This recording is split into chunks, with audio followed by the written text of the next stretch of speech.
daring to speak a word of reprimand because it was just that obvious how wrong my actions were. Except I had no idea what I'd done. Why were they looking at me like that? I was a grown woman, for Fang's sake. I closed the door behind me once Grim had entered, and my gaze ping-ponged between my two tutors. "How's it going?" I asked cautiously. "Wonderful," said Ruby. Okay, that gave me little to work with insofar as understanding what was in store. Her mouth may have said wonderful, but her eyes said, "You're going to hate this." "And why are you here?" I asked Oliver. "We're not scheduled tonight." Oliver opened his mouth to continue, but Ruby stood abruptly and cut him off. "We're joining forces for a while." "Oh?" "Yes. Have a seat, dear. You're not in trouble." "You're definitely in trouble," said Grim, plopping himself down by the fireplace next to Ruby's familiar Clifford.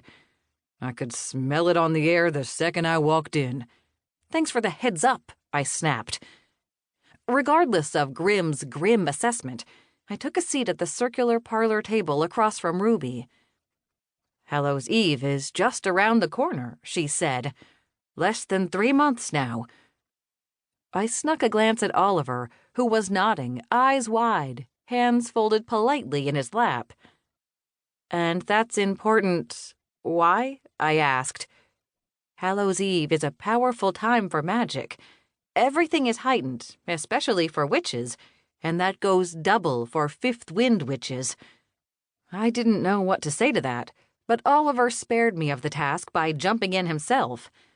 "Historically speaking, it's the day when most death occurs in this town, but more importantly, it's a day when the veil is lifted between our world and the spirit realm." I asked, "What happens when the veil is lifted?" "The living and the dead intermingle." I held out a hand to keep anyone from speaking. I needed a second to collect myself. "You mean I won't be the only one who can see spirits?" "Right," he replied. I shrugged. "Great. Let some other folks around here feel like they're going slowly insane over the course of a day. I don't see how that changes anything for me." Ruby's quick, forced smile reminded me of the pose gymnast strike after sticking a landing. "Of course you don't, dear, which is why you're lucky to have us around to teach you." "You sure Ruby isn't a pyromancer?" Grim asked from the floor. "Because she sure can deliver some sick burns." And this was what happened when I taught Grim slang from my old world. He turned around and used it against me.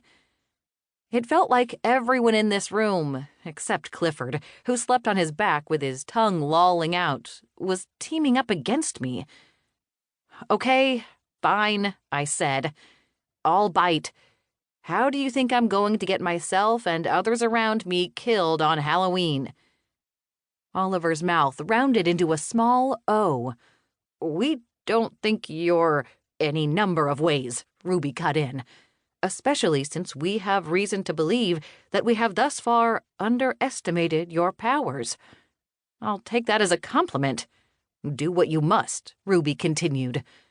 "Oliver and I have decided you would be best served by more of a direct team effort. So, for the time being, we will both attend each of your nightly lessons until we feel certain your chances of surviving Halloween have increased by a few percentage points." "Mind if I overachieve a bit and shoot for more than a few percentage points?" I asked. "Please do," said Ruby. Then she stood, and so did Oliver, so I followed suit. And I was glad I did, because a moment later Oliver flicked his wand, and the parlor table and chairs vanished to make room for our lessons. Ruby shot him a pointed glare. "Oh, sorry," he said.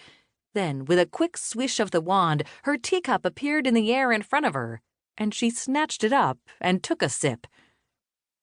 "Let's start with a warm-up," she said. "How about the summoning and banishing of aimless spirits?" I nodded. "Sure." This was a slow pitch, and I didn't mind. We'd been practicing this for a while now, and I'd almost mastered it.